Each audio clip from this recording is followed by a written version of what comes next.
समोर वीर भाई कोतवाल जातीचे की मातीचे या विषयावर बोलण्यासाठी आपल्या समोर येत आहे। आपणा सर्वांना माझा आवाज येत असेल तर कृपया आपण तशी टिप्पणी करा।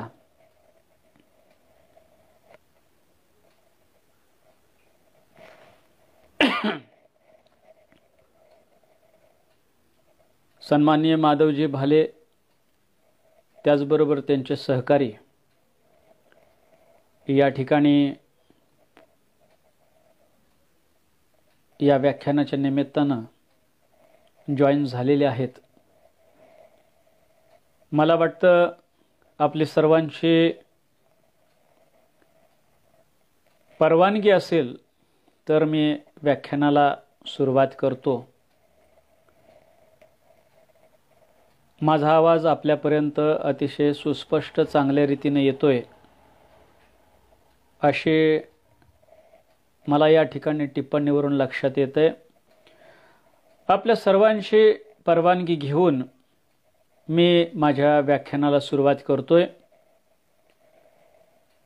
वीर भाई कोतवाल यांचे 1 डिसेंबर 2020 रोजी 108वी जयंती साजरी करण्यात आली। अवघ्या महाराष्ट्रामध्ये आपण ही जयंती साजरी करतो आणि या वर्षी 108वी जयंती संपूर्ण महाराष्ट्रामध्ये साजरी झालेली असताना नाभिक सेवा संघ महाराष्ट्र या संघटनेचे संस्थापक अध्यक्ष सन्माननीय माधवजी भाले त्याचबरोबर त्यांचे सहकारी शेनाजी काळे आणि अन्य सर्व सहकारी या सर्वांच्या सहकार्यातून अतिशय सुंदर असा उपक्रम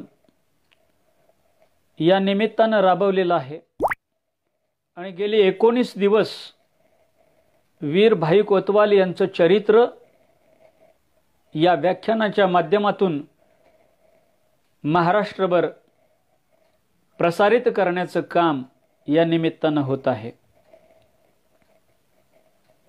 आज महाराष्ट्राचे थोर संत आणि महाराष्ट्राला प्रबोधनाच्या वेगळ्या वाटेवर नेणारे आणि महाराष्ट्रातीलच नव्हे तर देशातील आणि शरीराचीच नव्हे तर मनाचीही घाण साफ करणारे संत गाडगे बाबा यांचाही पुण्यदिन आज आहे।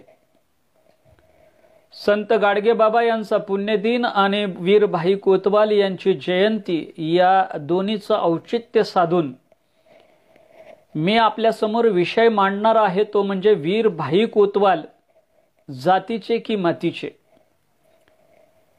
हा एक संवेदनशील विषय आहे आणि या विषयावर बोलताना खरं बघायला गेलं तर अनेकांनी या विषयावर बोलताना कुठल्याही प्रकारचे गैरसमज निर्माण होऊ नयेत यासाठी हा विषय व्यवस्थित नीटसपणे ऐकणं गरजेचं आहे आणि योग्य त्या पद्धतीने त्यावर चिंतन करणं गरजेचं आहे।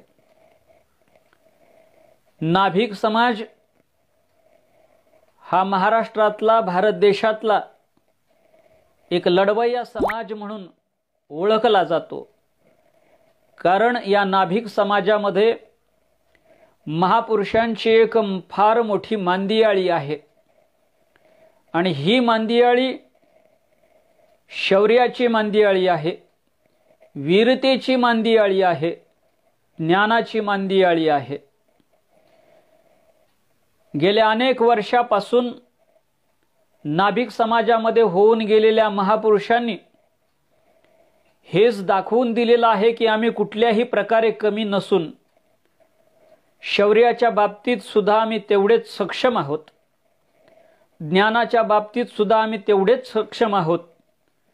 आणि जेव्हा जेव्हा या समाजामध्ये जेव्हा जेव्हा या महाराष्ट्रामध्ये भारतामध्ये क्रांतिकारी चळवळ निर्माण होते त्यावेळेस त्या क्रांतिकारी चळवळीच्या अग्रस्थानी आम्ही असतो आणि म्हणून या महाराष्ट्रातल्या आणि भारतातल्या नाभिक समाजातल्या महापुरुषांनी हे अग्रस्थानी असण्याचं दाखवून दिलेलं आहे. मला सांगायचं असं की नाभिक समाजाचे मूळ पुरुष कौंडिन्य ऋषी म्हणून त्यांच्याकडे पाहिलं जातं. कौंडिन्य ऋषीचं ज्ञान महाराष्ट्रातील आणि भारतातील संतांनी अनुभवलेलं आहे, पाहिलेलं आहे. त्यानंतर हिंदू धर्मातील कर्मकांड असेल, हिंदू धर्मातील विविध अंधश्रद्धा असतील, या सगळ्यावर वार करण्यासाठी महात्मा गौतम बुद्धांनी आपला बुद्ध धर्म, बौद्ध धर्म या भारत देशाला अर्पण केला. हा बौद्ध धर्म निर्माण होत असताना महंत उपाली महाराज यांच्या माध्यमातून महाराष्ट्राला, भारताला दाखवून दिलं की आम्ही धार्मिक क्रांतीच्या चळवळीमध्ये सुद्धा अग्रस्थानी आहोत, आम्ही कुठेही कमी नाही. शीख धर्माची निर्मिती होत असताना साहिब सिंग ठाकूर यांनी शीख धर्माचा अनुयाय करत असताना, गुरु गोविंद सिंग, गुरु नानकजी यांच्या अनुयायीत्व पत्करत असताना हेही दाखवून दिलं की आम्ही त्याही पद्धतीमध्ये कुठे कमी नाही. म्हणजे धार्मिक चळवळ निर्माण होत असताना, धार्मिक क्रांती निर्माण होत असताना शीर्षस्थानी राहण्याचं, अग्रस्थानी राहण्याचं परम भाग्य या नाभिक समाजाला लाभलेलं आहे. आणि खऱ्या अर्थाने आम्ही पुण्यवान आणि पवित्र झालेलो आहोत. त्यापुढे जाऊन मला सांगायचं आहे की संत ज्ञानेश्वर महाराजांच्या माध्यमातून असेल, संत नामदेवरायांच्या माध्यमातून असेल, या महाराष्ट्रामध्ये बहुजन समाजासाठी भक्तीचा डांगोरा पिटणारा वारकरी संप्रदाय निर्माण झाला. त्या वारकरी संप्रदायामध्ये संत सेना महाराज ज्येष्ठत्वाची पताका घेऊन या महाराष्ट्रामध्ये अतिशय महत्त्वपूर्ण असं प्रबोधनाचं काम करतात. अभंग 260च आहेत, पण संत सेना महाराजांनी जे प्रबोधन केलेलं आहे ते सामाजिक क्रांती घडवून आणणार आहे. आणि म्हणून भक्तीच्या व्याख्यानामध्ये किंवा भक्तीच्या प्रांतामध्ये सुद्धा आम्ही कुठे कमी नाही, हेच या ठिकाणी संत सेना महाराजांनी दाखवून दिलेलं आहे. महाराष्ट्रामध्ये छत्रपती शिवाजी महाराजांच्या माध्यमातून स्वराज्याची क्रांती घडत असताना काबूल, कंदाहार पासून कन्याकुमारीपर्यंतचा परकीय सत्तेचा अंधकार दूर करण्यासाठी छत्रपती शिवाजी महाराजांनी जे कार्य उभा केलं, त्या कार्यामध्ये निश्चितपणानं वीर जिवाजी महाले आणि ज्यांचं बलिदान अतिशय सर्वश्रेष्ठ ठरलेलं आहे ते वीर शिवाजी काशीद यांचं कार्य सुद्धा अतिशय महत्त्वपूर्ण ठरलेलं आहे. अवघ्या महाराष्ट्रातच नव्हे तर जगभर ज्या स्वराज्याची संकल्पना मान्य केली जाते आणि त्या महाराष्ट्रातील स्वराज्याचं एक सुवर्णपान म्हणून गणलं जातं, त्या सुवर्णपानामध्ये ही दोन अतिशय महत्त्वाची नावं आहेत. छत्रपती शिवाजी महाराजांचा प्राण वाचवणं असेल किंवा त्या प्राणासाठी बलिदान देणारे शिवाजी काशीद असतील, यांचं नाव अतिशय महत्त्वपूर्ण आहे. त्या दोघांनीही आपल्याला सर्वोत्तमरित्या सांगितलेलं आहे की आम्ही कुठे कमी नाही. आम्ही बौद्धिक शौर्य गाजवू शकतो, आम्ही ज्ञानाचं शौर्य गाजवू शकतो, आम्ही विचारांची क्रांती करू शकतो, आम्ही आमच्या पिढीला अतिशय चांगल्या प्रकारचं ज्ञान देऊ शकतो, क्रांती घडवून आणू शकतो, हे त्यातून दर्शवलेलं आहे. अनादी काळापासून आम्ही अजिबात कमी नव्हतो. हे सांगायचं कारण असं की महापुरुषांच्या या मांदियाळीमध्ये आम्ही सातत्याने कष्ट करीत आहोत, काम करीत आहोत आणि इतिहासाने आपल्या महापुरुषांची छोटी मोठी का होईना दखल घेतलेली आहे. इतिहासाने छोटी दखल घेतली असली तरीही आज आपली जबाबदारी आहे की आपण खऱ्या अर्थाने या महापुरुषांच्या विचारांचा जागर करीत आणि गजर करीत खऱ्या अर्थाने महाराष्ट्राला आणि भारताला जोजावलं पाहिजे. आणि म्हणून महाराष्ट्रामधल्या नाभिक समाजाच्या महापुरुषांच्या मांदियाळीमध्ये एक नाव अतिशय महत्त्वपूर्ण आहे, ज्यांचं नाव आहे वीर भाई कोतवाल. हे नाव सगळ्यांना माहीत असलं पाहिजे. महाराष्ट्रातील नाभिक समाजातील प्रत्येक युवकाला, तरुणाला हे नाव माहीत असलं पाहिजे. एवढंच नव्हे तर महाराष्ट्राच्या इतिहासाला हे नाव माहीत पाहिजे. इतिहासाच्या पानापानाला हे नाव माहीत पाहिजे. कर्तृत्व माहीत पाहिजे. वीर भाई कोतवाल यांचं नेतृत्व माहीत पाहिजे. आणि हे सगळं या व्याख्यानमालेच्या निमित्तानं घडून येतं. ही एक आनंदाची गोष्ट आहे. इतिहास कोता असतो, इतिहास जिंकणाऱ्यांचा असतो. इतिहासामध्ये काय लिहायचं, किती लिहायचं, हा इतिहासकारांचा प्रश्न असतो. पण छोटा जरी इतिहास असला तरी त्याला जोजावण्याचं, त्याला जोगावण्याचं, त्याला मोठं करण्याचं, त्याला महान करण्याचं काम हे त्यांच्या अनुयायांचं असतं, पुढील पिढीचं असतं. आणि म्हणून वीर भाई कोतवाल यांची 108वी जयंती साजरी करीत असताना हा अनोखा उपक्रम या निमित्तानं फेसबुकच्या माध्यमातून माधवजी भाले असतील, सेनाजी काळे असतील, त्यांचे सर्व सहकारी असतील, या सर्वांच्या माध्यमातून हा होतोय.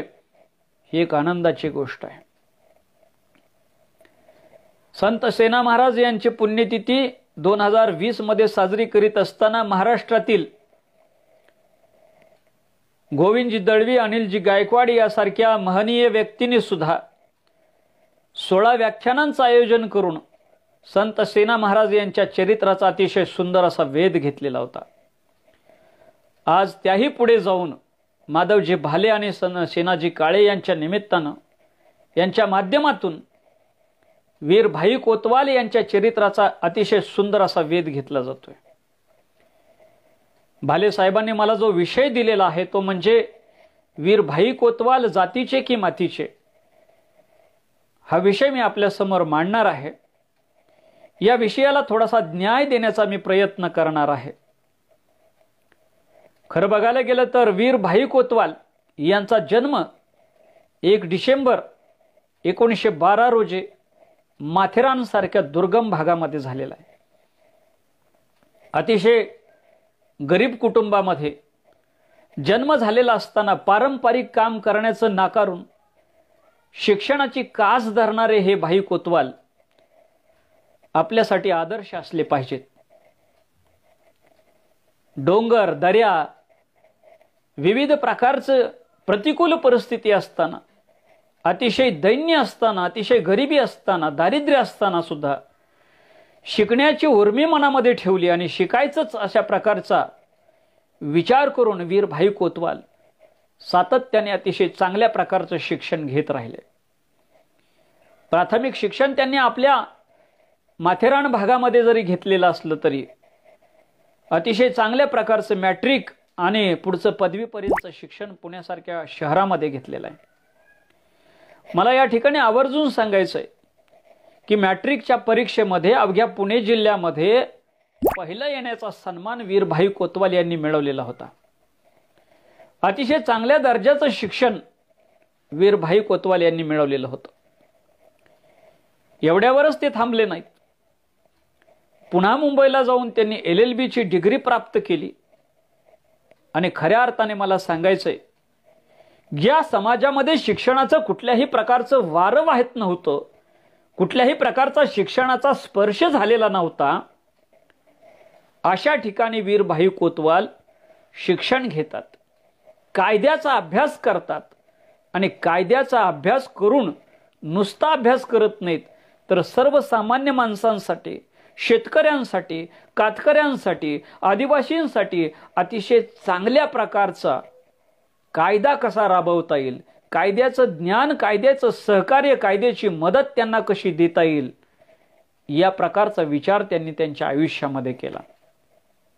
आज 1912 नंतर 20/12 झाल्या आणि 20/20 आल्या, तरी सुद्धा आज आपल्या समाजातील अनेकांना आपल्याला समजून सांगावं लागतंय की आपल्या समाजाचा उत्कर्ष जर करायचा असेल तर निश्चितपणे शिक्षण घेतल्याशिवाय चालणार नाही. आणि ही शिक्षणाची बाजू आपल्याला वारंवार मांडावी लागते. शिक्षणाची बाजू वारंवार मांडत असताना आपल्या समोर अतिशय चांगल्या प्रकारचं नेतृत्व, आपल्या मार्गदर्शक म्हणून आपण जर कोणाकडे पाहायचं असेल, प्रेरणास्थान म्हणून कोणाकडे पाहायचं असेल, तर निश्चितपणे आपण वीर भाई कोतवाल यांच्याकडे पाहू शकतो. स्वातंत्र्यपूर्व काळामध्ये LLBची डिग्री ते जर घेत असतील तर आज सर्व प्रकारच्या सुविधा, सर्व प्रकारच्या गोष्टी आपल्या समोर असताना आपण त्या प्रकारचं शिक्षण का घेत नाही, हा सगळ्यात मोठा प्रश्न आपल्या समोर निर्माण झालेला आहे. गेल्या काही दिवसापूर्वी आपल्यातून, नाभिक समाजातून पदवीधर मतदारसंघासाठी प्राध्यापक सोमनाथ साळुंके सारखे एक सुशिक्षित युवक उभे राहिले होते. खऱ्या अर्थानं ते एक फार मोठं धाडस होतं. तरी सुद्धा आपण त्या धाडसाला सलाम केला आणि निश्चितपणे काही का असेना परंतु दखल घेतली जावी इतपत तरी आपण पोहोचलो. खऱ्या अर्थानं आज जर समाज खऱ्या अर्थानं आपण सुशिक्षित असता, शिकलेला असता, तर याच्यापेक्षाही जास्त दखल घेण्याजोगे आपण निश्चितपणे झालो असतो, हे मला सांगायचं आहे. आणि म्हणून आपण शिक्षणाची कास धरली पाहिजे, शिक्षणाकडे वळलं पाहिजे, शिक्षण घेतलं पाहिजे, पुस्तकं वाचली पाहिजेत, मस्तक उन्मत्त केलं पाहिजे, उन्नत केलं पाहिजे. हे जर आपण ठरवायचं असेल तर वीर भाई कोतवाल यांचं चरित्र आदर्श म्हणून आपल्या समोर असायला काहीच हरकत नाही. वीर भाई कोतवाल यांचं शिक्षण आपण पाहिलं, वीर भाई कोतवाल यांचं संघटन आपण पाहतोय की संघटन पाहत असताना आजाद दस्तासारखा, कोतवाल दस्तासारखा एक छान सुंदर अशी संघटना निर्माण करतात. संघटना फार मोठ्या लोकांची असते अशातली काही भाग नाही. संघटनेमध्ये हजारो, 500 किंवा 2000, 10,000 लोक असावीत अशातलाही काही भाग नाही. केवळ आणि केवळ 50 लोकांचा आझाद दस्ता इंग्रजांना सोडो की पळो करू शकतो, हे भाई कोतवाल यांनी दाखवून दिलेलं होतं. भाई कोतवालांना माहित होतं आपल्या पाठीशी उभं राहतील एवढी 10,000 लोक आपल्या मागे नाहीयेत, लाख लोक आपल्या मागे नाहीयेत, 50,000 लोक आपल्या मागे नाहीयेत, पण 50 लोक सुद्धा आपण फार मोठं काम करू शकतो, हे वीर भाई कोतवाल यांनी दाखवून दिलं. आणि 50 लोकांच्या माध्यमातून आझाद दस्ता असेल, कोतवाल दस्ता असेल, याच्या माध्यमातून इंग्रजांना सोडो की पळो केलं. हे खऱ्या अर्थानं संघटन होतं. 50,000 लोकांचं संघटन म्हणजे संघटन नसतं. विचारी माणसांचं संघटन हे खरं संघटन असतं. कृतिशील माणसांचं संघटन हे खरं संघटन असतं. समाजासाठी काहीतरी करायचं अशा प्रकारचा कळवळा असणं हे खरं संघटन असतं. आणि हे संघटन आदर्श संघटन जर आपल्याला पाहायचं असेल तर वीर भाई कोतवाल यांच्या माध्यमातून आपण पाहू शकतो. अवघ्या वर्ष, 1.5 वर्षामध्ये या 50 लोकांनी इंग्रजांना सळो की पळो केलं, झेरीस आणलं. म्हणजे 50 लोकांचं संघटन सुद्धा, कमी लोकांचं संघटन सुद्धा फार मोठं काम करू शकतो, हे वीर भाई कोतवाल आणि त्यांच्या सहकार्याने निश्चितपणे दाखवून दिलेलं आहे. हे संघटन आहे आणि संघटन कामाला आलं तर आपण निश्चितपणे काहीतरी काम करू शकतो, हे सुद्धा वीर भाई कोतवाल यांनी दाखवून दिलेलं आहे. त्यांचं नेतृत्व आपण मान्य केलं पाहिजे. वीर भाई कोतवाल यांचं नेतृत्व जर आपण पाहिलं तर निश्चितपणाने आपण सुद्धा विचार करू शकतो की खऱ्या अर्थाने आपल्यातून सुद्धा अशा प्रकारचं नेतृत्व निर्माण झालं पाहिजे. 1942 पूर्वी LLBची परीक्षा पास झाल्यानंतर खऱ्या अर्थानं वकिलीच्या माध्यमातून वीर भाई कोतवाल निश्चितपणे चांगल्या प्रकारचे पैसे कमावू शकले असते, निश्चित प्रकारची चांगली प्रतिष्ठा कमावू शकले असते आणि विविध प्रकारे आपल्या समाजात स्वतःसाठी काहीतरी कमवू शकले असते. परंतु वीरभाई कोतवालांनी हे गोष्टी केल्या नाहीत. वीरभाई कोतवालांनी ठरवलं की आपण या ठिकाणी काय करायचं, तर शेतकऱ्यांसाठी काम करायचं, कास्तकऱ्यांसाठी काम करायचं, आदिवासींसाठी काम करायचं, गोरगरिबांसाठी काम करायचं, मच्छीमारांसाठी काम करायचं. ही सगळी माणसं खचलेली होती, ही सगळी माणसं पिचलेली होती, पारतंत्र्यात राहिलेली होती, कुठल्याही प्रकारचा व्यवसाय नीटसपणे चालत नव्हता. अशा काळामध्ये खऱ्या अर्थानं वीरभाई कोतवाल यांनी आपला फार मोठा त्याग करून या सर्वसामान्य लोकांसाठी काम करण्याचं ठरवलं. आणि म्हणून मुंबई असेल, माथेरान असेल, नेरळ असेल, या सगळ्या भागामध्ये अतिशय सुंदर असं प्रकारचं काम केलं, संघटन केलं. ही माणसं शिकली पाहिजेत, ही माणसं आपल्या कामाबद्दल निश्चितपणे चांगली झाली पाहिजेत. आणि शिकल्यामुळं खऱ्या अर्थाने त्यांच्यामध्ये परिवर्तन घडून येईल. आणि म्हणून वीरभाई कोतवाल यांनी त्या काळामध्ये 42 शाळा सुरू केल्या, क्रांतिकारी शाळा सुरू केल्या. लोकांना त्यांच्या जीवनाविषयी चांगल्या प्रकारचं मार्गदर्शन मिळेल, त्यांचं जीवनमूल्य सुधारेल, जीवनमान सुधारेल आणि खऱ्या अर्थाने अतिशय चांगल्या पद्धतीने त्यांनाही जगता येईल अशा पद्धतीचं शिक्षण देणाऱ्या 42 शाळा त्यांनी त्या ठिकाणी निर्माण केल्या. हे सगळं जर पाहिलं तर आपण काय करतो नेमकं, हे त्यांचं कर्तृत्व आहे, हे त्यांचं नेतृत्व आहे. आणि हे सगळं सांगायचं झालं तर मला एक गोष्ट अभिमानाने सांगावी लागेल की हे सगळं वयाच्या 31 वर्षाच्या आत केलं त्यांनी. माणसं जगतात भरपूर, 100 वर्ष जगतात, 80 वर्ष जगतात, 70 वर्ष जगतात, पण बिनकामाचे जगतात, काही न करता जगतात. परंतु केवळ 31 वर्ष जगून या समाजामध्ये आदर्श राहण्याचं काम वीरभाई कोतवाल यांनी केल्यामुळं खऱ्या अर्थाने नाभिक समाजाने सुद्धा वीरभाई कोतवाल यांचं नेतृत्व, कर्तृत्व, संघटन आणि शिक्षण मान्य केलं पाहिजे. त्यांच्या पावलावर पावलं टाकत, त्यांच्या विचारावर पावलं टाकत, विचाराने वागत आपण खऱ्या अर्थानं त्यांच्यासारखं वागलं पाहिजे. आणि म्हणून भाईंचं आपल्या समाजामध्ये लाख मोलाचं योगदान आहे. पण मला एवढं सांगायचं आहे की वीरभाई कोतवाल यांच्या संबंधाने मी तुम्हाला सांगत असताना मूळ विषयाकडे मला येणं गरजेचं आहे की वीरभाई कोतवाल हे जातीचे की मातीचे. हा प्रश्न जरा संवेदनशील आहे. जातीचे म्हणता येतं, मातीचेही म्हणता येते. मग फक्त जातीचे म्हणायचं का, मग फक्त मातीचे म्हणायचं का, की दोन्हीचं म्हणता येईल? यासाठी आपल्याला तुलनात्मक विचार करणं गरजेचं आहे. माणूस ज्यावेळेस फक्त जातीसाठी काम करतो त्यावेळेस तो जातीचाही राहतोच, अशातला काही भाग नाही. पण ज्यावेळेस माणूस मातीसाठी काम करतो त्यावेळेस तो जातीचाही होतो आणि मातीचाही होतो. आणि म्हणून या ठिकाणी आपल्याला विचार करायचा आहे. वीरभाई कोतवाल यांच्या संबंधाने विचार करताना नाभिक समाजाबद्दल त्यांनी काय केलं असा प्रश्न ज्यावेळेस उपस्थित राहतो त्यावेळेस नाभिक समाजासाठी सुद्धा अतिशय चांगल्या प्रकारचं काम वीरभाई कोतवाल यांनी केलेलं आहे. समाजाचं संघटन केलेलं आहे, विविध वेळा चर्चा केलेल्या आहेत, विविध वेळा सभा घेतलेल्या आहेत, महापुरुषांबद्दल लोकांना माहिती दिलेली आहे. आणि नाभिक समाज सुद्धा चांगल्या पद्धतीने शिक्षण घेऊन समाजाच्या पुढे येऊ शकतो हे दाखवून दिलेलं आहे. आणि म्हणून नाभिक समाजाचे आपण आहोत अशा प्रकारचं काम त्यांनी केलेलं आहे. म्हणून वीरभाई कोतवाल हे जातीचे आहेत असं आपण म्हणू शकतो. पण मातीचे आहेत आपण कसं म्हणायचं, यासाठी आपल्याला निश्चितपणे या चरित्राचा नीट वेध घेणं गरजेचं आहे. मातीचे केव्हा म्हणायचं, माती याला नेमका अर्थ काय? माती म्हणजे मातृभूमी. इथे जन्माला आल्यानंतर प्रत्येकाने पहिला प्राधान्य कोणाला द्यावं तर मातृभूमीला द्यावं.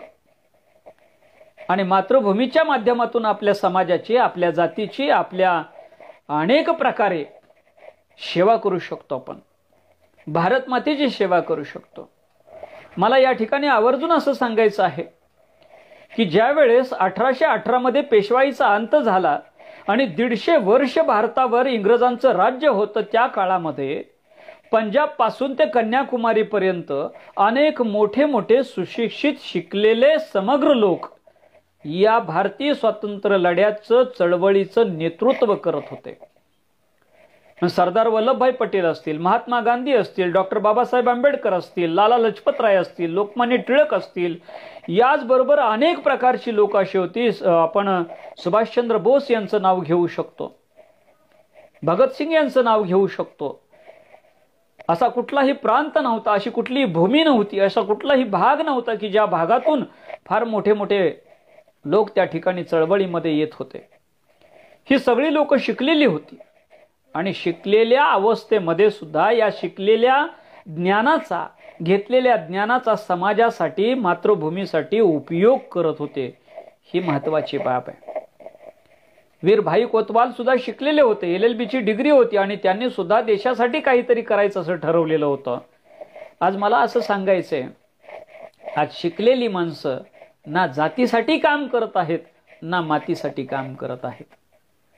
आयतं स्वातंत्र्य उपभोगताना त्यांना त्यांची आठवण ही राहिली नाही, आपल्या जातीचीही आठवण राहिली नाही आणि आपल्या मातीचीही आठवण राहिली नाही. शिकलेली माणसं आपल्या जातीपासून फारकत घेतात, शिकलेली माणसं आपल्या जातीपासून दूर जातात, आपल्या मातीपासून दूर जातात. त्यांना देशाचं पडलेलं नाही, आपल्या जातीचं पडलेलं नाही. आणि म्हणून शिकलेल्या माणसावर आज आपण आक्षेप घेतो तो हा की या माणसाने खऱ्या अर्थाने आज समाजाचं नेतृत्व केलं पाहिजे, समाजाला दिशा दिली पाहिजे, मार्गदर्शन केलं पाहिजे. हे शिकलेल्या माणसांचं काम आहे. पण शिकलेली माणसं आज जातीचीही राहत नाहीयेत आणि मातीची सुद्धा राहत नाहीयेत. आणि म्हणून आयतं जे स्वातंत्र्य मिळालं त्या स्वातंत्र्याचा खरा अर्थ माणसाला कळेनासा झालेला आहे आणि त्यामुळे ते जातीचेही काम करण्यात आणि मातीचेही काम करत नाही. देशाचं भाग्य काय आहे, देशाचं पारतंत्र्य काय आहे, हे सगळं त्यांना आता कळेनासं झालेलं आहे. आणि म्हणून खऱ्या अर्थानं वीर भाई कोतवाल यांच्या माध्यमातून त्यांनी जे जातीसाठी काम केलं होतं ते फार महत्वाचं आहे. पण त्यांनी मातीसाठी सुद्धा काम केलं. मातीसाठी म्हणजे आपल्या भारत मातेसाठी, आपल्या मातृभूमीसाठी त्यांनी काम केलं. मला सांगायचंय 1818 नंतर ज्यावेळेस स्वातंत्र्याची चळवळ सुरुवात झाली, इंग्रजांचं राज्य आलं आणि तिथून मग चळवळी सुरू झाल्या. 1832ला आद्य क्रांतीवीर उमाजी नाईक यांनी सुद्धा अतिशय सुंदर अशी चळवळ या महाराष्ट्रामध्ये राबवली होती.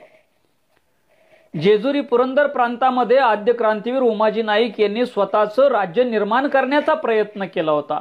इंग्रजांना सळो की पळो करून टाकलेलं होतं, स्वतःचा जाहीरनामा तयार केलेला होता, स्वतःला राजे म्हणवून घेण्याचं काम त्यांनी त्या ठिकाणी केलेलं होतं. आज महाराष्ट्र शासनाच्या वतीनं आद्य क्रांतीवीर उमाजी नाईक यांची जयंती अवघ्या महाराष्ट्रामध्ये साजरी होते. मला नाण्याची दुसरी बाजू सांगायची की 1942ला चले जावचा नारा गांधीजींनी दिल्यानंतर किंवा करो या मरो, डू ऑर डाय अशा प्रकारचा एक नारा दिल्यानंतर त्या ऑगस्ट क्रांती मैदानातलं भाषण ऐकून वीर भाई कोतवाल प्रेरित होतात, आपल्या नेरळ माथेरण भागामध्ये येतात आणि देशकार्य करण्याचं ठरवतात. त्यावेळेस आपल्या लक्षात येऊ शकतं की खऱ्या अर्थानं त्या ठिकाणी वीर भाई कोतवाल यांनी अतिशय सुंदर प्रकारचं कार्य केलेलं आहे. मुंबईच्या गॅझेटमध्ये त्यांचं असं वर्णन केलेलं आहे की इंग्रजांच्या विरुद्ध स्वतःच्या तालुक्यामध्ये स्वतःचं सरकार बनवणारा माणूस म्हणजे वीर भाई कोतवाल. ज्यांना माहीत नसेल त्यांनी निश्चितपणाने या गोष्टीचा आपण निश्चित अभ्यास करणं गरजेचं आहे. इंग्रजांचं राज्य चालू असताना सुद्धा स्वतःचं राज्य निर्माण करणारे आद्य क्रांतीवीर वीर नरवीर उमाजी नाईक यांचा जेवढा उल्लेख महत्त्वपूर्ण ठरतो तेवढाच या महाराष्ट्राच्या भूमीमध्ये सातारा जिल्ह्यामध्ये प्रति सरकार निर्माण करून इंग्रजांना सळो की पळो करणारे नाना पाटील यांचा सुद्धा विचार पुस्तकाच्या माध्यमातून असेल, विविध पुतळ्यांच्या माध्यमातून असेल, विविध स्मारकांच्या माध्यमातून असेल, जपून ठेवला जातोय. परंतु वीरभाई कोतवाल यांनी आपल्या तालुक्यापुरतं सुद्धा स्वतःचं सरकार निर्माण केलेलं असताना वीरभाई कोतवाल यांच्या संबंधाने पुस्तकामध्ये एक ओळ आढळत नाही. हे कर्तृत्व कोणी झाकलंय, हे माणिक कोणी झाकलंय, हे रत्न कोणी झाकलंय, याचा विचार करण्याची वेळ आपल्याला सुद्धा आलेली आहे. मला तुम्हाला सांगायचं आवर्जून की नरवीर उमाजी नाईक यांच्या कर्तृत्वाची दखल घेतली जाते. क्रांतिसिंह नाना पाटील यांच्या कर्तृत्वाची दखल घेतली जाते. मग प्रतिसरकार निर्माण करणारे वीरभाई कोतवाल यांच्या कर्तृत्वाची दखल शासन का घेत नाही हे सर्वात महत्त्वाचं आहे. कारण त्यांच्या कार्याची दखल सरकारने अद्याप घेतलेली नाही, स्वजातीने अद्याप दखल घेतलेली नाही. आणि म्हणून वीरभाई कोतवाल यांच्याबद्दल लेखन कमी आहे, यांच्याबद्दलचे पुतळे कमी आहेत, यांच्याबद्दलची स्मारकं कमी आहेत, अनास्था वाढलेल्या आहेत. सरकारला या महापुरुषाबद्दल अतिशय माहिती कमी आहे. आणि म्हणून यांचा ज्वलंत असा इतिहास आपण पाहणं गरजेचं आहे आणि तो समाजासमोर आणणं गरजेचं आहे. आणि हे समाजासमोर आणत असताना निश्चितपणे चांगल्या प्रकारचा अभ्यास करणं आपण गरजेचं आहे. मला तुम्हाला सांगायचं आवर्जून की वीरभाई कोतवाल यांनी 42 शाळा सुरू केल्या. याचं नेमकं मूल्य काय? आज महाराष्ट्राच्या पावनभूमीमध्ये कर्मवीर भाऊराव पाटील यांनी रयत शिक्षण संस्थेच्या माध्यमातून अतिशय चांगल्या प्रकारची शैक्षणिक संस्था उभी केली. परंतु त्यांची दखल महाराष्ट्राने घेतली आणि दखल घेतलेली असताना त्यांना आपण कर्मवीर भाऊराव पाटील असं म्हणतो. त्यांच्या कार्याची दखल घेतली जाते, त्यांची जयंती पुण्यतिथी विविध स्तरावर साजरी केली जाते. मग स्वातंत्र्यपूर्व काळामध्ये वीरभाई कोतवाल यांनी आदिवासी प्रांतामध्ये ज्या ठिकाणी शिक्षणाचाही वारा वाहत नव्हता, शिक्षणामध्ये काय आहे नेमकं हे कळत नाही, अशा भागामध्ये 42 शाळा सुरू जर केल्या असतील तर शिक्षण महर्षी म्हणून त्यांचा नामोल्लेख करायला काहीच हरकत नाही. परंतु आपण त्यांना शिक्षण महर्षी म्हणत नाही, कर्मवीर म्हणत नाही, काहीच म्हणत नाही. शिक्षण महर्षी आज कितीतरी आहेत. शिक्षण महर्षी म्हणून स्वतःला म्हणवून घेणारे या समाजामध्ये अनेक आहेत, या महाराष्ट्रामध्ये अनेक आहेत. पण खऱ्या अर्थाने स्वातंत्र्यपूर्व काळामध्ये 42 शाळा सुरू करून सर्वसामान्यांसाठी शिक्षणाचा दरवाजा खुला करणाऱ्या वीरभाई कोतवालांना आपण शिक्षण महर्षी म्हणत नाही. याचं कारण काय? कारण त्यांचं चरित्र आज आपल्यापर्यंत पोहोचलेलं नाही. त्यांच्या कार्याची दखल ना जातीने घेतली ना मातीने घेतली. आणि म्हणून आपल्याला प्रश्न पडू शकतो, वीरभाई कोतवाल जातीचे की मातीचे? ते जर जातीचे असते असं आपल्याला जर वाटतंय तर आपण त्यांच्या कार्याची दखल घेणं गरजेचं आहे. त्यांच्या पश्चात वीरभाई कोतवाल यांच्या संबंधाने त्यांच्या नावाची एखादी शाळा असावी, त्यांच्या कार्याचं दखल घेणारे एखादं सन्मानपत्र असावं, एखादा पुरस्कार असावा, एखादी शाळा असावी, एखादं कॉलेज असावं, असं आपल्याला वाटत नाही का? आपण तसा प्रयत्न केला नाही का? म्हणून वीरभाई कोतवाल यांचं शिक्षण महर्षी पद असेल, कर्मवीर पद असेल, हे आपण झाकळून टाकलेलं आहे. आपण झाकलंय ते जर उघडं करायचं असेल, तो जर तारा आपल्याला या जगाला दाखवायचा असेल, दैदिप्यमान असा त्या ठिकाणी असणारा रत्न आपल्याला या जगाला दाखवायचा असेल, तर त्यांच्या कार्याचा निश्चितपणे आपण गवगवा केला पाहिजे.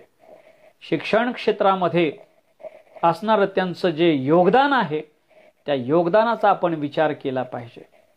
कधीतरी आपण जातीचे म्हणून त्यांच्या योगदानाचा विचार करूया, कधीतरी मातीचे म्हणून आपण त्यांच्या योगदानाचा विचार करूया. कारण वयाच्या 31व्या वर्षापर्यंतच त्यांचं कार्य आहे आणि ते त्यांचं कार्य अतिशय महत्त्वपूर्ण आहे.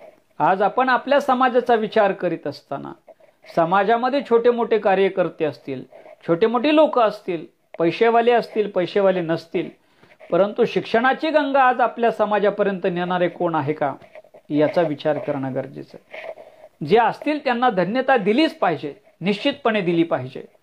परंतु खऱ्या अर्थानं आज आपल्यामध्ये शिक्षणाची ही गंगा समाजापर्यंत पोहोचवणारे समाज नायक निर्माण होणं गरजेचं आहे. वीर भाई कोतवाल खऱ्या अर्थाने शिक्षणाची गंगा समाजापर्यंत पोहोचवणारे समाज नायक होते आणि समाज नायक असल्या कारणानं खऱ्या अर्थाने आज आपण त्यांच्या कार्याचा गवगवा करणं, त्याची प्रसिद्धी करणं निश्चितपणे गरजेचं आहे. हे शिक्षण आपण लक्षात घेतलं पाहिजे. नाभिक समाजाच्या तळागाळापर्यंत हे शिक्षण पोहोचलं पाहिजे. ही खऱ्या अर्थाने प्रेरणा आपण स्वीकारली पाहिजे. मला हे सांगायचं, LLB झालेले असताना, शिकलेले असताना वीर भाई कोतवाल खऱ्या अर्थानं चांगल्या प्रकारची नोकरी मिळवू शकत होते, चांगल्या प्रकारचा पैसा मिळवू शकत होते, परंतु त्याने जीवनाचं जे ध्येय ठरवलेलं होतं ते अतिशय महत्त्वपूर्ण होतं. अतिशय महत्त्वपूर्ण त्यांचं योगदान होतं. शेतकऱ्यांसाठी आपण काहीतरी करावं, मच्छीमारांसाठी आपण काहीतरी करावं, कोळी बांधवांसाठी आपण काहीतरी करावं, कास्तकऱ्यांसाठी, आदिवासींसाठी आपण काहीतरी करावं. हे त्यांचं फार मोठं योगदान होतं, फार मोठा त्याग होता. आपण त्यांच्या चरित्रातून घ्यायचं असेल तर त्याग घेऊ शकतो. आज आपण शिकलेले आहोत, आज आपण पैसेवाले आहोत, आपण धनवान आहोत, धनदांडगे झालोत आपण, पण समाजासाठी आपण काय देतोय का ही खऱ्या अर्थाने आपण पाहिलं पाहिजे. आपण फार मोठे धनदांडगे झालो, पैसेवाले झालो, पुष्कळ पैसे कमवले, पण खऱ्या अर्थानं समाजासाठी आपण किती पैसे वापरतोय, किती प्रकारच्या संस्था आपण निर्माण करतोय, किती प्रकारच्या तरुणांना आपण योगदान देतोय, किती प्रकारच्या वृद्ध असतील, शिकलेले असतील, लहान मुलं असतील, अनाथ असतील, यांच्यासाठी आपण आपलं धन, आपलं बौद्धिक, आपलं ज्ञान त्यांच्यासाठी वापरतोय का, हे सगळं लक्षात घेणं गरजेचं आहे.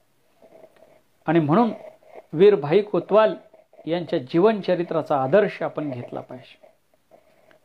ते समाजाचे होतेच आणि म्हणून समाजासाठी निश्चितपणे त्या काळामध्ये केलेलं काम अतिशय महत्त्वाचं आहे. नेरळ, माथेरान या भागामध्ये अतिशय अल्पसंख्याक असणारा नाभिक समाज सुद्धा त्या काळात वीर भाई कोतवाल यांच्या कर्तृत्वामुळे झळाळीस प्राप्त झाला. सुवर्णाची, सोन्याची चमक त्या समाजाला प्राप्त झाली. आणि तुम्हाला सांगतो, 100 वर्षापूर्वी वीर भाई कोतवाल माथेरान सारख्या नगर परिषदेचे उपनगराध्यक्ष होतात. म्हणजे आज सर्व प्रकारच्या सुविधा, सर्व प्रकारचं ज्ञान, सर्व प्रकारच्या गोष्टी आपल्याकडे उपलब्ध असताना आपण आज सुद्धा राजकारणामध्ये अतिशय कमी पद्धतीने कमी राहतो. वीर भाई कोतवाल यांनी त्या काळामध्ये 100 वर्षापूर्वी दाखवून दिलं होतं की नाभिक समाज सुद्धा राजकारणामध्ये चांगल्या पद्धतीने कामकाज करू शकतो, चांगल्या प्रकारचं नेतृत्व करू शकतो. हे त्या काळात सुद्धा त्यांनी दाखवून दिलेलं होतं. आज आपण साधी ग्रामपंचायत लढवत नाही, साधी आपण पंचायत समिती लढवत नाही, साधी आपण नगर परिषद लढवत नाही. मग वीर भाई कोतवालांचं चरित्र अभ्यासताना आपल्याला हे लक्षात येत नाही का? म्हणजे सर्व प्रकारचं चरित्र सर्व प्रकारे जर अभ्यासलं तर निश्चितपणे वीर भाई कोतवाल यांचं चरित्र आपल्याला सदैव प्रेरणाच देणार असतं. मला सांगायचंय जातीचे की मातीचे हे म्हणताना मातृभूमीसाठी केलेला त्याग अतिशय महत्त्वपूर्ण आहे. वीर भाई कोतवाल यांनी गांधीजींचं भाषण ऐकलं आणि भाषण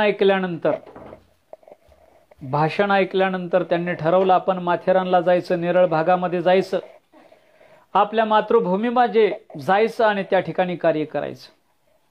गांधीजींनी शेवटची हाक दिलेली होती, करो या मरो, do or die, quite India, Bharat छोडो, इंग्रजांना सांगितलेलं होतं. आणि हे सगळं करीत असताना खऱ्या अर्थाने देशबांधवांसाठी आपण काहीतरी केलं पाहिजे. इंग्रजांना त्या ठिकाणी त्रास देण्याचं त्यांनी ठरवलेलं आहे. आणि हे ठरवलेलं असताना त्यांनी केवळ 1.5 महिन्यामध्ये 11 वेळा विजेचे टॉवर पाडले, रेल्वे बंद केल्या, घाटामध्ये अडथळे निर्माण केले, रेल्वे बंद पाडल्या, वीज बंद केली आणि अतिशय शिस्तबद्ध असं अतिशय चांगल्या प्रकारचं काम त्या ठिकाणी केलेलं आहे. मला तुम्हाला सांगायचंय, वीर भाई कोतवाल यांच्या अटकेसाठी 5,000 रुपयाचं बक्षीस त्या काळामध्ये इंग्रजांनी जाहीर केलेलं होतं. 1943 ते 42 5,000 म्हणजे आज किती असतील याचा विचार केला तर निश्चितपणे भाई कोतवालांचं कार्य इंग्रजांनी किती लक्षात घेतलेलं होतं हे सुद्धा लक्षात घेणं गरजेचं आहे. आणि म्हणून वीर भाई कोतवाल यांना मारण्यासाठी, यांना पकडण्यासाठी पोलीस अधीक्षक हॉल आणि स्टॅनफोर्ड नावाचे काही अधिकारी प्रयत्न करत होते. अर्थात महाराष्ट्रामध्ये फितुरी आहेच. फितुरी झाल्यामुळे हिराजी पाटील असतील, वीर भाई कोतवाल असतील त्या ठिकाणी सापडले. एक गोळी, हॉलची गोळी मांडीमध्ये घुसल्यानंतर वीर भाई कोतवाल त्या ठिकाणी जखमी झालेल्या अवस्थेमध्ये, खऱ्या अर्थाने जर कच्चे असते, छेले असते किंवा त्या ठिकाणी जर इंग्रजांना घाबरले असते तर मांडीमध्ये गोळी लागून जखमी झालेल्या वीर भाई कोतवालांनी त्या ठिकाणी इंग्रजांची माफी मागितली असती, इंग्रजांच्या ताब्यात गेले असते. वयाच्या 31व्या वर्षी हौतात्म्य पत्करण्यापेक्षा आपल्या कुटुंबामध्ये ते परत आले असते.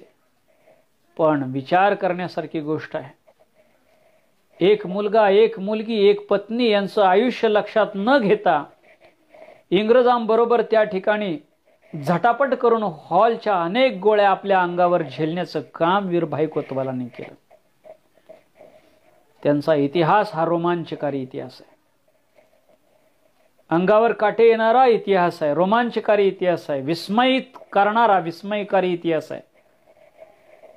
एवढा प्रेरणादायी इतिहास असताना सुद्धा वीर भाई कोतवाल यांचा उल्लेख इतिहासामध्ये आपण निश्चितपणे चांगल्या पद्धतीने होताना दिसत नाही. यासाठी आपण प्रयत्न केले पाहिजेत. भगतसिंगांचे, वीर भगतसिंग असतील, सुखदेव असतील, राजगुरू असतील, यांचं हौतात्म्य, यांची फाशी जितक्या ताकदीची होती, जितक्या मोलाची होती, तेवढीच मोलाचं हौतात्म्य वीर भाई कोतवालांचं होतं. बाबू गेनूचं हौतात्म्य असेल, त्याचबरोबर भगतसिंग राजगुरू यांचं हौतात्म्य असेल आणि अनेक प्रकारचे हौतात्म्य देणारे, अनेक प्रकारचे क्रांतिकारी चळवळीमध्ये असणारे अनेक क्रांतिकारक असतील, त्याच दर्जाचं, त्याच तोडीचं, त्याच लायकीचं, त्याच पात्रतेचं असताना सुद्धा, हौतात्म्य असताना सुद्धा वीर भाई कोतवालांच्या नावानं महाराष्ट्रातला इतिहास 4 ओळी फक्त लिहितो आणि माहिती देतो.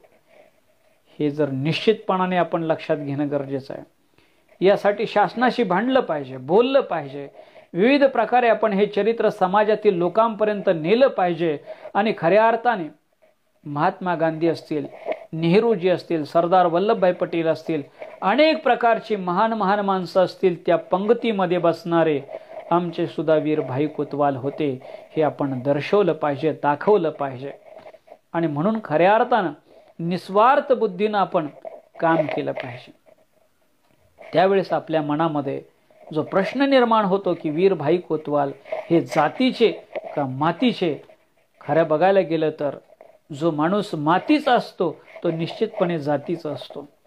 काही माणसं निस्वार्थ बुद्धीनं आपल्या मातीसाठी काम करतात, त्यावेळेस त्यांना जातीचा काही कधी कधी असं म्हणता येईल निस्वार्थ असतात, ते जातीचा उल्लेख करणार नाहीत. परंतु एक गोष्ट आपण म्हणू शकतो की जातीसाठी त्यांनी काम केलं असेल नसेल, परंतु मातीसाठी केल्यानंतर काही माणसं उसणं अवसान आणून त्यांना सुद्धा आमचे म्हणतात, आमच्या जातीचे म्हणतात. परंतु आपण तसं वागणार नाही. वीर भाई कोतवाल यांना फक्त नाभिक समाजाचे ठेवून आपण त्यांच्यावर अन्याय करणार नाही. कारण महापुरुष हे कधीही एकट्या जातीसाठी झगडत नसतात, एकट्या जातीसाठी आपण त्या ठिकाणी काम करीत नसतात, कष्ट करीत नसतात, परिश्रम करीत नसतात. म्हणून महापुरुषांना आपण जर कमी लेखायचं नसेल तर त्यांना जातीचे न म्हणता मातीचे म्हणलं पाहिजे. आणि मातीचे म्हणल्यानंतरच खऱ्या अर्थाने वीर भाई कोतवाल यांच्या हौतात्म्याला आपण संपूर्ण भारत देशामध्ये त्याच प्रकारचा दर्जा देऊ शकतो. वीरभाई कोतवाल पंजाबच्या लोकांना आपले वाटले पाहिजेत, वीरभाई कोतवाल पश्चिम बंगालच्या लोकांना आपले वाटले पाहिजेत, वीरभाई कोतवाल कन्याकुमारीपासून काश्मीरपर्यंत आणि गुजरातपासून ते अगदी पश्चिम बंगालच्या ओरिसा असेल, सर्व बिहार असेल, या सगळ्यांपर्यंत आपले हुतात्मा वाटले पाहिजेत, प्रत्येकाला वाटले पाहिजेत. आणि म्हणून ह्या गोष्टीसाठी जातीचे न म्हणता त्यांना केवळ जातीच्या तागड्यात ठेवून त्यांचं कर्तृत्व कमी लेखण्याचं काम आपण करणार नाही. मग जातीचे म्हणायचं कशासाठी? जातीचे म्हणायचं यासाठी की वीरभाई कोतवाल यांच्या कर्तृत्वाचा, नेतृत्वाचा, संघटनेचा, शिक्षणाचा, सर्व प्रकारच्या कार्याचा, कर्तृत्वाचा वसा जपण्याचं काम वारस या नात्यानं नाभिक समाजाकडे आलेलं आहे. जर आपण कमी पडलो, नाभिक समाज कमी पडला, तर निश्चितपणाने काही काळानंतर वीरभाई कोतवाल यांचं कार्य संपुष्टात येईल. काही लोकांना कळणारही नाही, समजणारही नाही. मग जर आपल्याला खऱ्या अर्थाने वीरभाई कोतवाल यांचं कार्य आणि चरित्र मातीच्या संदर्भात मोठं करायचं असेल तर आपल्या जातीनं त्यांचं कार्य मोठं करणं गरजेचं आहे. नाभिक समाजाने हा मोठा वसा घेणं गरजेचं आहे. वीरभाई कोतवाल यांच्या जीवनाचा हा प्रेरणादायी प्रवास आपल्या जीवनामध्ये उतरला पाहिजे आणि हे प्रेरणादायी प्रवास आपण करीत करीत आपल्या आयुष्यामध्ये वीरभाई कोतवाल यांचं चरित्र खऱ्या अर्थाने राबवलं पाहिजे, दाखवलं पाहिजे आणि खऱ्या अर्थाने आपण या जगाला, या भारताला, या महाराष्ट्राला दाखवून दिलं पाहिजे की मातृभूमीसाठी लढणारी ही नाभिकाची लढवय्या जात आहे. जेव्हा जेव्हा क्रांतिकारी विचार होतात, जेव्हा जेव्हा क्रांतिकारी चळवळ होते, जेव्हा क्रांतिकारी विचार निर्माण होतात, तेव्हा नाभिक समाज, या नाभिक समाजात एक तरी महापुरुष जन्माला येतो आणि त्या काळामध्ये त्या वेळेमध्ये महत्त्वपूर्ण कार्य करून जातो. एखाद्या ध्रुव ताऱ्यासारखा चमकून जातो. मग तो कधी उपाली असतो, कधी कौंडिन्य ऋषी असतो, कधी संत सेना महाराज असतो, कधी वीर जिवाजी महाले असतात, कधी वीर शिवाजी काशीद असतात, कधी वीर भाई कोतवाल असतात. त्यांच्या वयाचा, त्यांच्या कर्तृत्वाचा, त्यांच्या विचाराचा वारसा खऱ्या अर्थाने आपल्याला जपायचा आहे. आणि म्हणून नाभिक समाजातील सर्व तरुणांनी, युवकांनी या रीतीने काम करायचं आहे. खऱ्या अर्थाने मला असं वाटतं वीरभाई कोतवाल जातीचे की मातीचे हा प्रश्नच राहत नाही. प्रश्न राहतो तो फक्त आपल्या जातीचेही आहेत, पण त्याहीपेक्षा मातीचे आहेत. अभिमान सगळ्यांना वाटला पाहिजे अशा प्रकारचं कर्तृत्व त्यांच्या माध्यमातून झालेलं आहे. पुढच्या काळात आपल्याला सुद्धा याच पद्धतीचं काम करायचं आहे आणि या चरित्राचा नेमका निटस वेध घेऊन पुढच्या काळामध्ये सुद्धा त्यांच्या पद्धतीनं, त्यांच्या नावाने आपल्याला काहीतरी करता येते का हे पाहणं गरजेचं आहे. पुढच्या काळामध्ये आपण सर्वांनी हे करूया. आज या ठिकाणी नाभिक सेवा संघ महाराष्ट्र यांच्या वतीनं ही जी विचाराची ज्योत, विचाराची मशाल या ठिकाणी निर्माण झालेली आहे ती तेवत ठेवण्याचं काम तुम्हांच्या सर्वांचं आहे. आपण प्रत्येकाने मला जाता जाता आवर्जून सांगायचं आहे की एका लेखकाला प्रश्न विचारला एका माणसाने की खऱ्या अर्थाने तुम्ही लिहिता 3% लोक आणि 3% लोक वाचता, बहुजनातली लोक लिहित नाहीत आणि बहुजनातली लोक लिहित नसल्यामुळे खऱ्या अर्थाने करायचं काय? तेव्हा त्या ठिकाणी त्यांनी म्हटलं होतं की रामनगरकर हे नाभिक समाजातले एक चांगले कलावंत होते, विचारवंत होते आणि विचारवंत असताना सुद्धा त्यांनी एक पुस्तक लिहिलं होतं रामनगरी नावाचं. तो लेखक असं म्हणतो की मी महाराष्ट्रातील नाटक कंपनीच्या वतीनं नाटकं करण्यासाठी महाराष्ट्रातील विविध जिल्ह्यात, विविध तालुक्यात, विविध शहरामध्ये हिंडलो फिरलो, नाभिक समाजाच्या विविध सलूनमध्ये गेलो, परंतु मला रामनगरी नावाचं पुस्तक कुठे आढळलंच नाही. खऱ्या अर्थाने मला सांगायचं असं आहे की वीरभाई कोतवाल यांचं चरित्र अतिशय आदर्श पद्धतीने जर लिहिलं, लोकांपर्यंत पोहोचवलं तर खऱ्या अर्थाने पुढील काळामध्ये वीर भाई कोतवाल यांच्या चरित्राचा वेध घेणारी माणसं निर्माण होतील, कार्याला सलाम करणारी माणसं निर्माण होतील, त्या कार्यातून प्रेरणा घेऊन उदंडाने मोठं पर्वतासमान काम करणारी माणसं सुद्धा निर्माण होतील आणि खऱ्या अर्थाने प्रश्न उरणारच नाही वीर भाई कोतवाल जातीचे की मातीचे. नव्हे वीर भाई कोतवाल हे जातीचेही आहेत ना आणि त्याच्या पलीकडे जाऊन मातीचेही आहेत, हेच यातून दिसून येईल. आणि जोपर्यंत ही आपली जबाबदारी आहे जातीपेक्षा ते मातीचे आहेत म्हणण्याची, कारण आपण त्यांना लहान करणार नाही, आपण त्यांना मोठे करणार आहोत. त्यांच्या कार्याचा लेख आपल्याला मोठा करायचा आहे. पुन्हा एकदा एवढंच सांगेन की जेव्हा निसर्गाने लोकांनी उंची मोपली त्यावेळेस एव्हरेस्ट 8000 फूट होता आणि जेव्हा माणसाची उंची मोजली तेव्हा एव्हरेस्टपेक्षा माणूस 5 फूट उंच होता. तसं वीर भाई कोतवाल यांचं चरित्र अतिशय महत्त्वपूर्ण आहे. जातीसाठी आहे, मातीसाठी आहे आणि ते जातीचेही आहेत आणि निश्चितपणे मातीचेही आहेत. त्यांचा वारसा जपूया. मी या ठिकाणी आपल्यासमोर बोलण्याचा प्रयत्न केला, विषयाला न्याय देण्याचा प्रयत्न केला. माझ्याकडे जेवढं ज्ञान होतं, जेवढी माहिती होती, त्या माहितीचा योग्य पद्धतीने आपल्यासमोर विचार मांडण्याचा प्रयत्न केला. पुढील काळामध्ये या चरित्राचा आणखी चांगल्या पद्धतीने अभ्यास झाला पाहिजे. समाजातील विविध वक्ते असतील, व्याख्याते असतील, कीर्तनकार असतील, या सगळ्यांनी या चरित्रांचा सुंदर असा अभ्यास करावा. केवळ घटनाच माहीत असून चालणार नाही, तर त्या घटनांचा निश्चितपणाने चांगला आणि समाज उपयोगी अर्थ काढला पाहिजे आणि तो अर्थ समाजापर्यंत पोहोचवला पाहिजे. अशा प्रकारची भूमिका घेऊन चालणाऱ्या प्रत्येक वक्त्यास, व्याख्यात्यास माझ्या शुभेच्छा आहेत. आणि पुन्हा एकदा नाभिक सेवा संघ महाराष्ट्र यांचं, त्याचबरोबर माधवजी भाले असतील, सेनाजी काळे असतील, त्याचबरोबर या निमित्तानं या सुनील वरपे असतील, विजय अवधूते आहेत, त्याचबरोबर या सर्वांचंच मी आभार मानतो. भगवान काळे आहेत, विजय अवधूते आहेत, या सर्वांनीच या ठिकाणी हे व्याख्यान ऐकलं, टिप्पण्या केल्या. नामदेव वाघमारे आहेत, त्याचबरोबर दत्ता वरपे आहेत. या सर्वांचं मी पुन्हा एकदा, भगवान काळे आहेत, या सर्वांचं मी आभार मानतो. आमचे पाहुणे नवनाथ सुरवशे या ठिकाणी आहेत, त्याचबरोबर गणेश हरणे, या सर्वांचं मी आभार मानतो. आणि या ठिकाणी बोलण्याची संधी सन्माननीय माधवजी भाले, सेनाजी काळे यांनी दिली, त्याबद्दल मी पुन्हा एकदा आभार मानतो आणि थांबतो. धन्यवाद.